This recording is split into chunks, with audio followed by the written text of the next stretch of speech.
Aloha mai kākou. Welcome to Papa Olelo Hawaii 101. This is first of many PowerPoint presentations that we will have throughout this course. These PowerPoint presentations are to help us along the guidelines of Olelo Hawaii, the speaking aspect of learning a language, as it is hard to learn a language from reading a book. So these PowerPoints are going to be set up very Dora the Explorer-esque, where I'll ask you a question or ask you to repeat something, and no be shame. Practice a language, practice making those connections. These PowerPoints are really a time for you to get to speak and learn Olelo Hawaii. This is going to be the Hoʻolauna presentation, going over kind of basic things to Olelo Hawaii, as well as a little bit about myself. And at the end, there's going to be some Olelo Hawaii practice, practicing pronouncing the names of our ali'i, and just a little bit something to know each other. You do have an ali'i quiz, so this is something that will help you study for that ali'i quiz. So we'll see this slide at the beginning of every PowerPoint. Na lula. Na lula, the rules. Lula, rules. And eia na lula. Ekahi, ho'olohe. Ho'olohe means to listen. So ekahi, ho'olohe. Elua, olelo. Olelo means to speak. So not only listen to the words, how they're pronounced, how they're said, the intonation of the words, but to respond to the questions. And ekolu, ho'ike ika maupopo ole. In a physical class, we can show when you don't understand something. As this is a recording, if you start making gestures, I probably won't see them. But if there is something in these PowerPoints that you don't understand, you're just really having a hard time, or you just have any questions, feel free to shoot me an email. My email can be found in the Laulima, but shoot me an email asking the question and I can answer the question. But this will be in front of every presentation, and I'll go over them just in case you miss it or forget some of the rules, or maybe you're jumping in on a different PowerPoint. But the rules will be in front of every PowerPoint. So the first slide, basic introduction things. Some of you may have heard this before, but the basic introduction things. Owai ko inoa. Owai ko inoa. Obo ko inoa. Obo ko inoa. My name is Bo. No papa kolea mayau. No papa kolea mayau. I am from Papa Kolea. No hoau I Kauai. I live on Kauai. Oka hoiva'a ko upuni. I like paddling. So those are the 4 basic questions. 3 of them probably basic introduction stuff. The 4th is kind of something more about yourself. But as I said in the rules, let's get it some practice. Let's get our Dora the Explorer on. I'll ask you the questions and answer them. And I'll make like Dora the Explorer. So, owai ko inoa. No hea mai oi. Mai kai. Noho oi ihea. Mai kai no. A heaha ko upuni. Mai kai. Nice to meet you. And this slide is just kind of to get our brain juices flowing. Really good to think about this type of stuff, especially because we are learning Olelo Hawaii. And there is an assignment, kind of an assignment that you guys will have on Flipgrid. So, heaha ka vaivai o ka Olelo Hawaii no. Heaha, what? Ka vaivai, what is the value of Olelo Hawaii to you? Because this is an asynchronous class, just think about this. You will respond on Flipgrid, but I'll answer the question just so you guys can get a little bit better sense of who's leading the class, I guess. And also answer the second one. Heaha ko pahu hopu olelo Hawaii. Heaha, what? Ko pahu hopu, your goal. Olelo Hawaii, what is your Hawaiian language goal? So the first question, Heaha ka vaivai o ka olelo Hawaii no'u. To me, Hawaiian language is something that's become part of my identity. It is very empowering to know that I am able to speak the same language as my kupuna did, because there was a time, my parents' generation, my grandparents' generation, where they didn't have the value and the privilege. They didn't know the value. They didn't have the privilege to learn Olelo Hawaii. But to me, the vaivai of Olelo Hawaii it's something that's become a part of my identity, and it's something that connects me to the place that I live in. Heaha ko'u pahu hopu Olelo Hawaii. What is my Hawaiian language goal? My Hawaiian language goal is to keep on getting better at Olelo Hawaii, to be able to write and be as poetic as some of the Hawaiians that would write in the Hawaiian newspapers. They're really poetic in the way that they wrote, and I still believe that I'm nowhere near the level that our kupuna were. Oh yeah, so we have the pi'apa. This is for people that do have trouble pronouncing Hawaiian words. This will come valuable. For those of you that probably have heard this already, I know now they teach it in elementary schools and high schools, especially the pronunciation. Feel free to skip over this part of the pronunciation, but if you do need help with pronunciation, by all means, watch this part, because this is one of the foundational values of Olelo Hawaii. One of the things that is very important that some people skip over is the pronunciation. They know how to say the language, but their pronunciation is not the best. Pronunciation is definitely one of the ways to distinguish an advanced Olelo Hawaii speaker, or a mana leo, one of the native speakers, versus someone that's still kind of learning Olelo Hawaii, or is you can tell that they learned Olelo Hawaii through a school setting rather than from kupuna.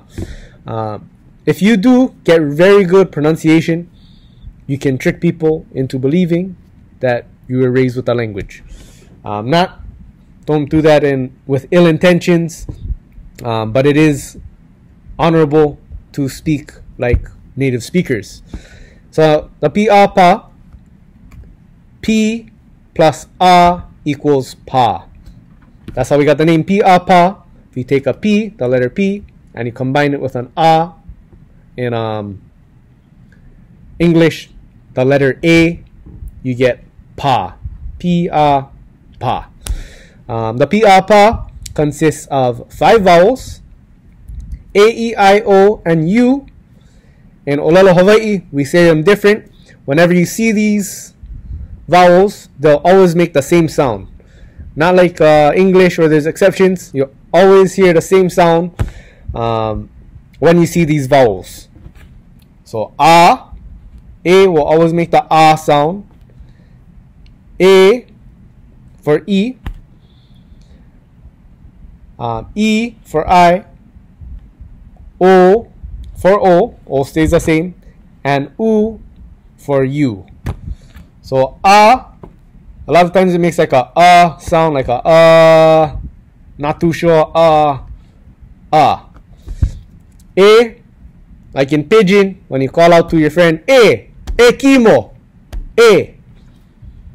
E sounds like the English letter E, the I makes a E. O, exactly the same, O. And U, like moo.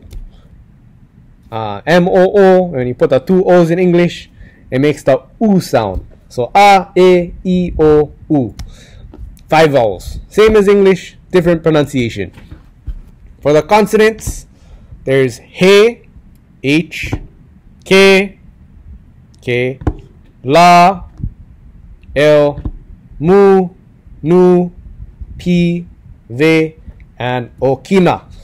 So those are the consonants. So okina is a glottal stop.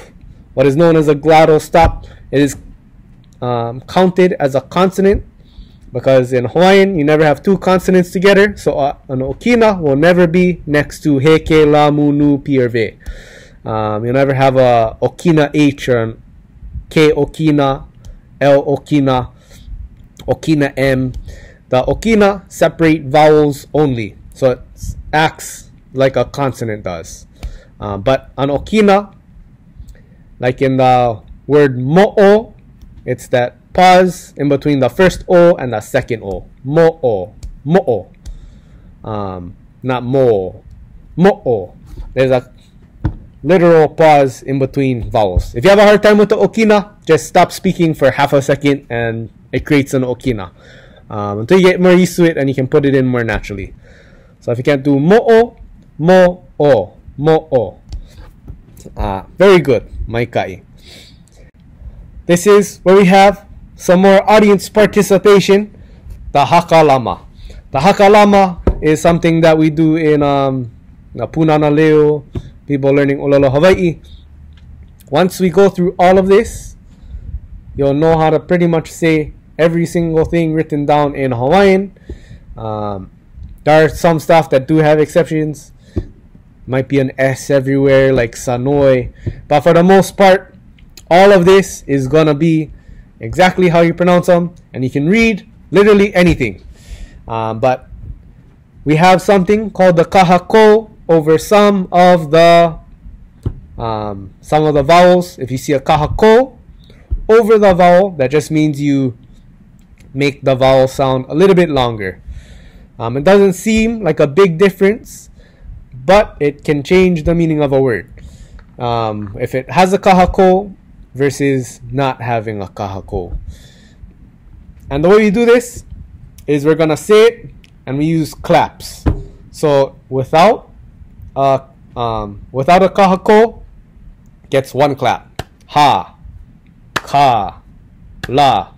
But if there's a kahako, it gets two claps. So ha, that's the second line. Ka, la, ma, and then we're gonna go through the whole thing. But it's very good practice. So do this along.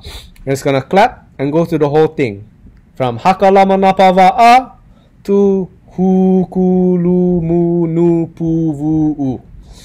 Makaukau, you ready? Maikai. Oya. Hakalama napava'a. Hakalama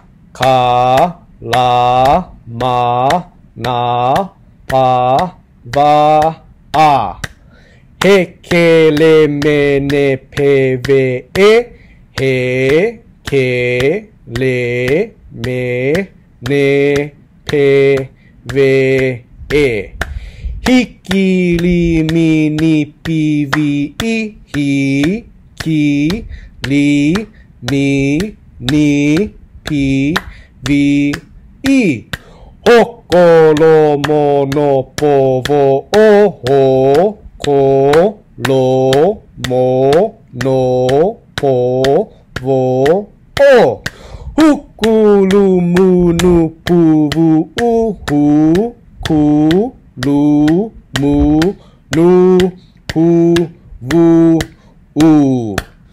Maikai. If you guys need more practice with the hakalamas, feel free to repeat this slide.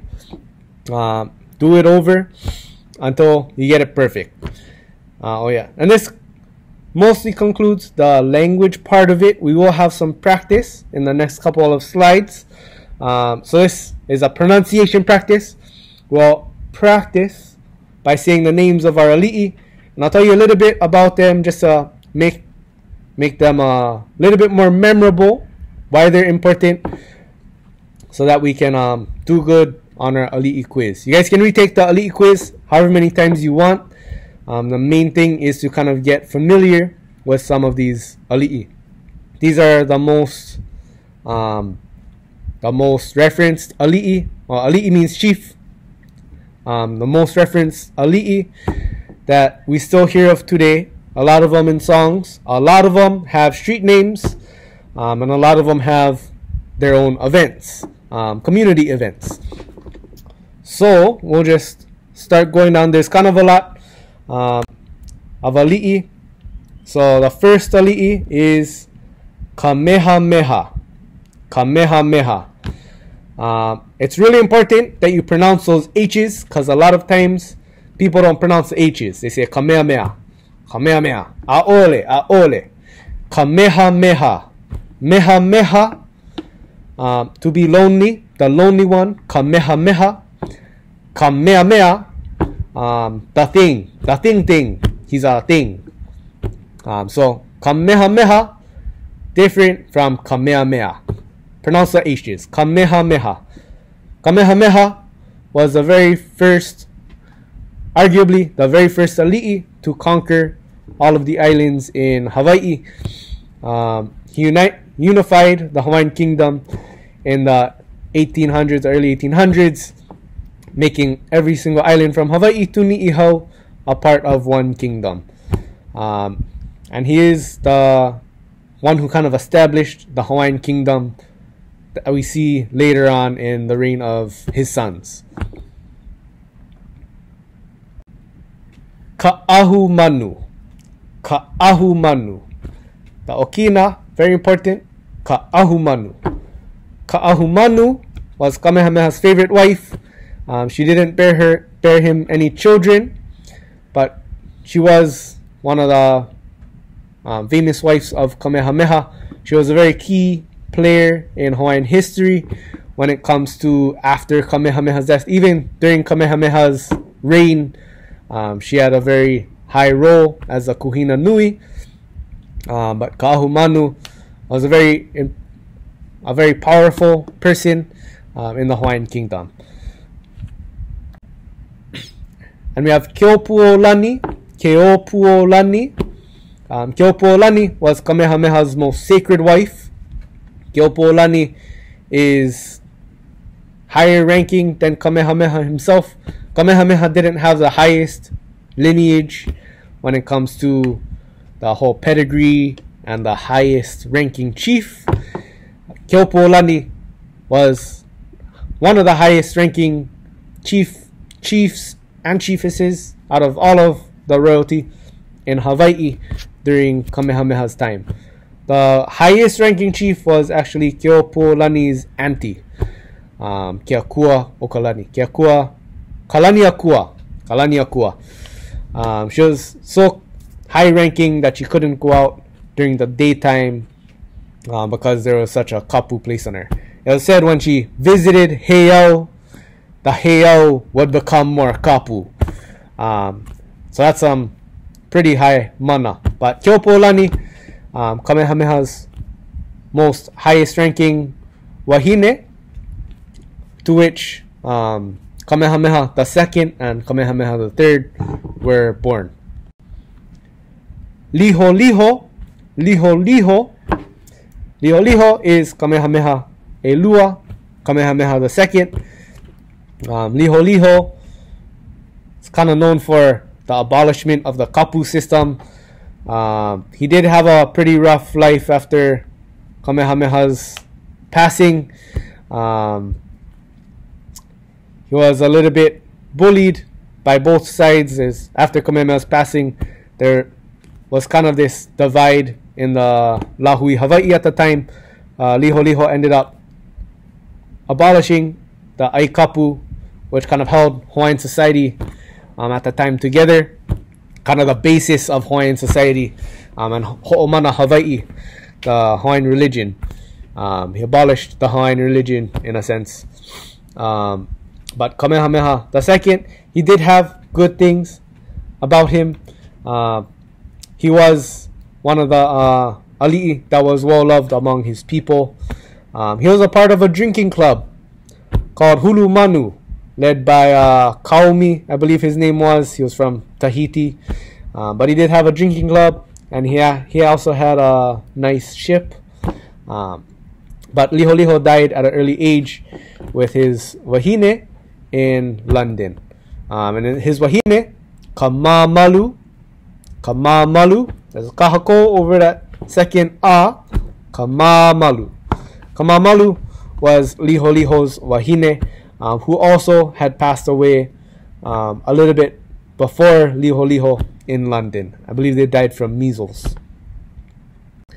Kauikeouli is Liholiho's younger brother. Kauikeouli, Kamehameha Ekolu.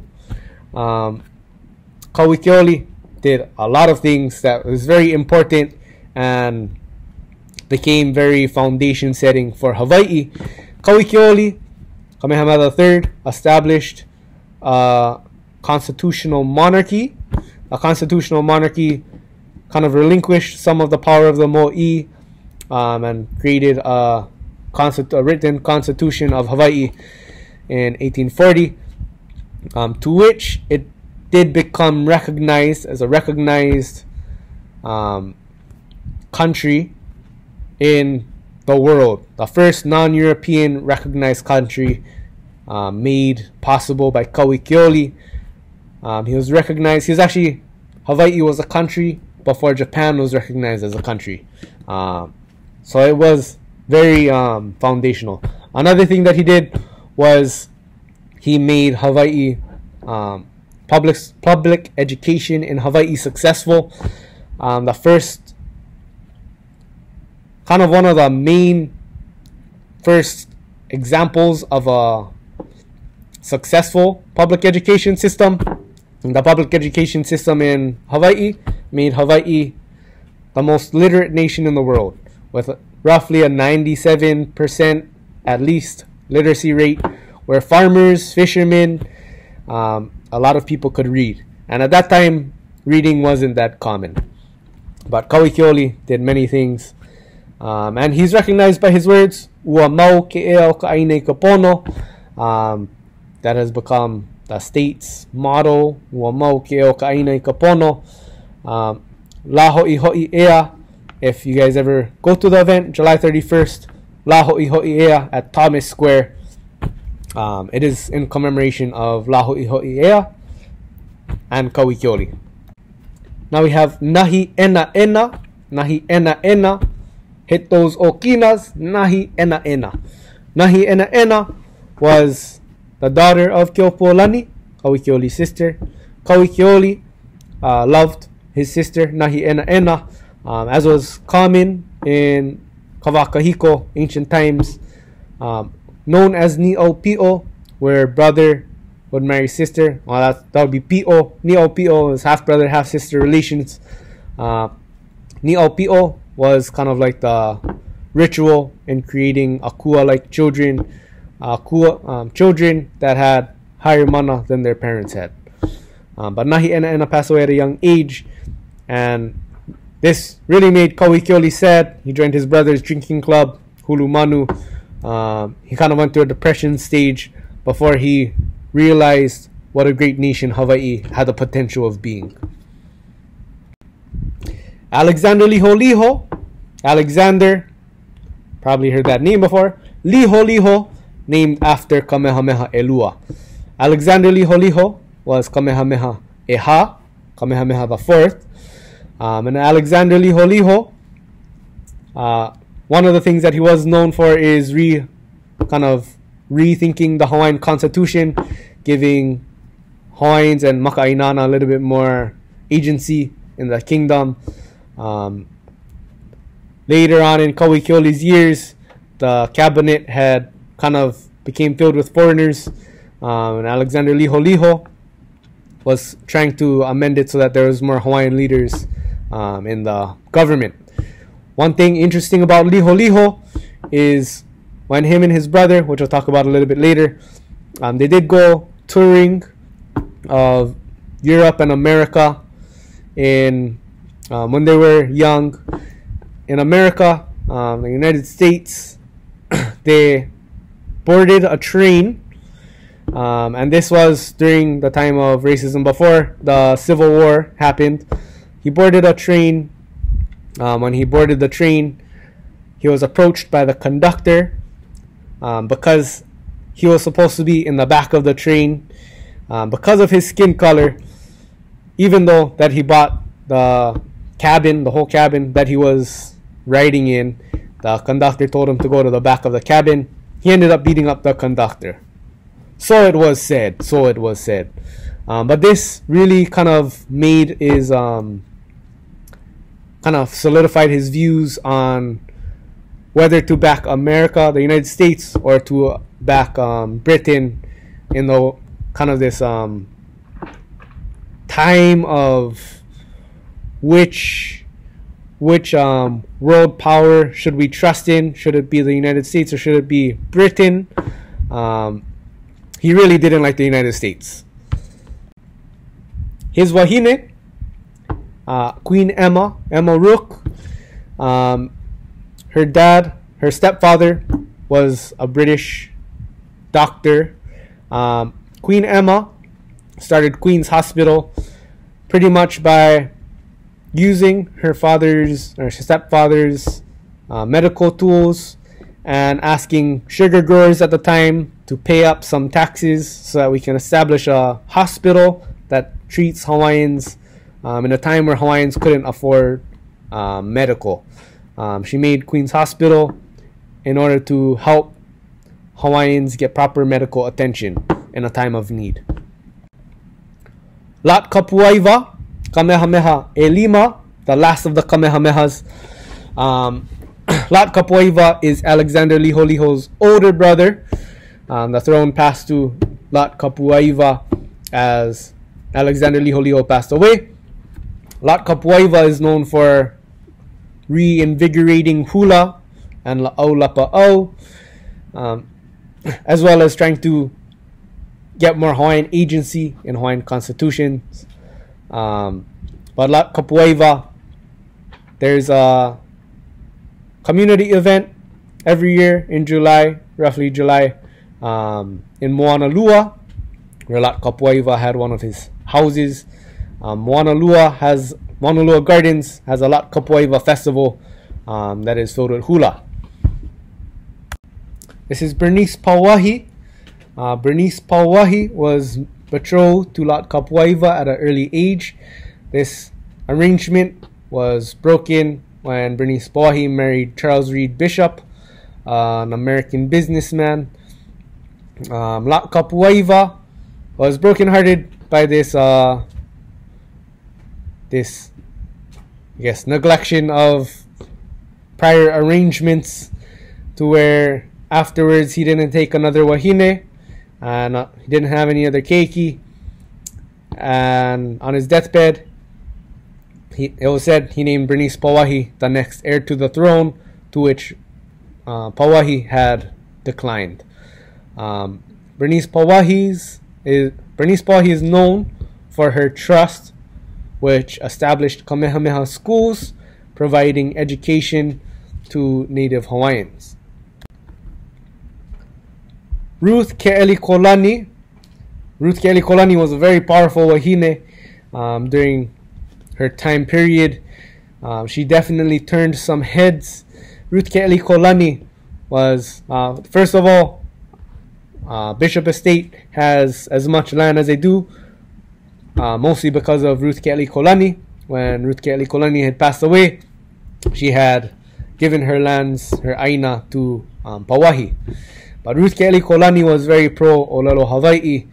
Said she brought a translator around wherever she went that would translate her Olelo Hawaii to English. Even though she spoke perfect English, she wanted to make a point and show, at a time where Hawaiian language was still kind of in the decline, show the mana of Olelo Hawaii.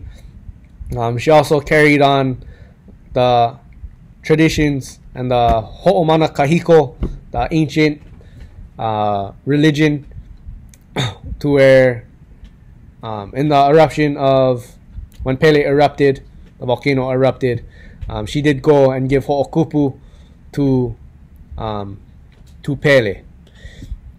But Ruth Ke'alikolani, a very powerful wahine, and the school, UH Hilo's Hawaiian Language Department, is named after Princess Ruth. William Lunalilo was the first elected mo'i, the first elected king after the passing of Lat Kapuaiva. William Lunalilo was known as the People's Chief. He competed against Kalakaua, who later became king.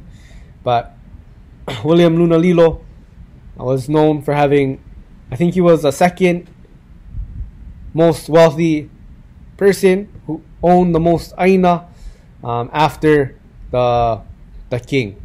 William Lunalilo would let maka'ainana live, squat on his aina, have the aina provide for them.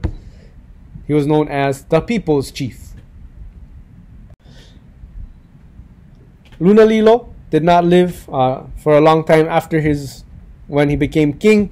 He reigned for about a year, into which he passed away, to where there is another election, Kalakaua.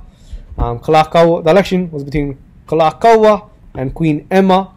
Kalakaua did win the election, noted that it was from the help of the sugar growers, the big five sugar growers at the time. A little bit of a corruption over there, but Kalakaua played a major role in making Hawaii look like a well-developed nation in a time where only Europeans and white people were allowed to have developed nations and their own countries.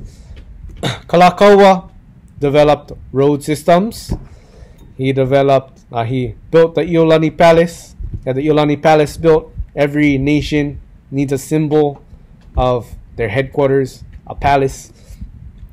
This Iolani Palace had electricity before the White House. Kalakaua had also built a horse track and had extravagant parties. He was known for his extravagancy. He also made the first rail system in Hawaii. He was kind of known for a lot. The extravagancy kind of distinguishes his reign, but it was very good in making alliances with other countries. If you can see all those stars and badges on his outfit, a lot of them are from different countries. He was the first monarch to sail around the entire world, visiting different countries, having them recognize Hawaii as its own country. And all of those were gifted to him. And he had a Hawaii pin made to where he would give to the other countries. Although he did win with a little bit of the corruption from the sugar growers, it could have been that he didn't know what he was getting himself into, thought he could control the dog, and the dog bit his hand. And we see this at the end of Kalakaua's reign. Kapi'olani is Kalakaua's wahine, Queen Kapi'olani. Kapi'olani is one of the Kapi'olani Park. A lot of people probably recognize. Before, it was a horse track dedicated to Queen Kapi'olani, to where horse races were held there every year. And now it's a public park in Waikiki. But Kapi'olani was Kalakaua's wahine. Then we have Lili'uokalani, Kalakaua's sister, Lili'uokalani. Lili'uokalani was her last reigning monarch. She became queen after Kalakaua had passed away, and to which there was a sad event of the overthrow, in which most of Honolulu was held at gunpoint from U.S. Navy ships, and Queen Lili'uokalani was illegally overthrown by the same sugar growers that put Kalakaua into power. Queen Lili'uokalani is known by her trust Her legacy is Queen Liholiho Trust, which helps at-risk youth of Hawaii. Miriam Like is the sister to Kalakaua and Liholiho. There's another sibling, which they're known as Nalani Eha, which we'll get to. Like was a very young, pretty young when she passed away, but she did have children, which we'll talk about, that would become heir after Lili'u if Lili'u were to pass away, to which it didn't really fall through because of the illegal overthrow. And the last sibling, Leleiohoku. Leleiohoku is the last sibling of Kalakaua, Lili'uokalani, Like, and Leleiohoku. They're known as Nalani Eha, the four royals, the four chiefs, the four heavens. But they were known for their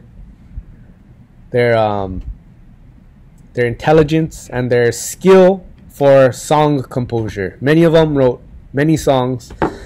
A lot of them, which are still sung today. Leleiohoku's, one of his more famous songs was Adios Ke Aloha, a song mixing Spanish and Olalo Hawaii. Leleiohoku also passed away at a young age, around 18 if I'm not mistaken.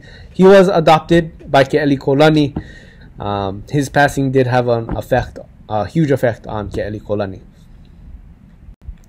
Ka'iulani, Princess Ka'iulani, is the daughter of Like.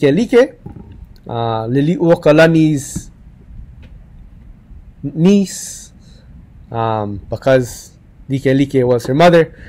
Ka'iulani was to take the throne if Lili'uokalani could not take the throne after Kalaka's passing. She was a second heir, first heir to Lili'uokalani. She was educated abroad, and she tried to get the kingdom back after the overthrow.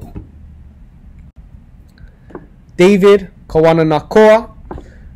David Kawananakoa was adopted by Kalakaua and Kapi'olani. He would become the heir after Ka'iulani. David Kawananakoa is was one of the people that helped fight in the rebellion after the overthrow. He survived by Abigail Kawananakoa. He was known to be liked by many of the people. And then we have Kuhio, or Joseph Kuhio Kalaniano'ole. This is probably one of the more well-known chiefs of the time. He was supposed to be heir after Kawananakoa. Joseph Kuhio Kalaniano'ole has done a lot of things for the people after the overthrow. One of the things he did was he started Hawaiian civic clubs. The main thing that we're very grateful, a lot of people are grateful, is Hawaiian Homestead. Maybe not the super grateful for the DHHL part. They're not the best at managing Hawaiian homelands, but he did get Hawaiian homelands established. When he established it, there was no blood quantum at all. Blood quantum is a tactic by the United States government to cause infighting in Hawaiians, as well as to control who is Hawaiian and who's not Hawaiian, based off of this idea of blood quantum, which doesn't exist. It's basically a colonization tactic. He created Hawaiian homes in the hopes that there would be houses for Hawaiians, land, aina, that Hawaiians could get back to. And it was a very good effort. And then one of the other things, he also started the Royal Order of Kamehameha. The Royal Order of Kamehameha are those guys that go to Hawaiian events with in suits, and they have the felt ahu'ula, representing the Royal Order of Kamehameha. This brings us to the end of our kind of a short crash course on chiefs, kind of the later era of chiefs. These chiefs are very integral to a lot of Hawaiian history, a lot of the carrying of Hawaiian culture through mele, through revitalization, through laws, through policies that try and help Hawaiians. But they do play an important part, and their names are kind of everywhere. It's good to know what you're saying when you say street names. Kalanianaole Highway. But this concludes kind of our chief overview. If there are any ninau, just email me. I'll get back to your ninau. Mahalo. Ahui ho.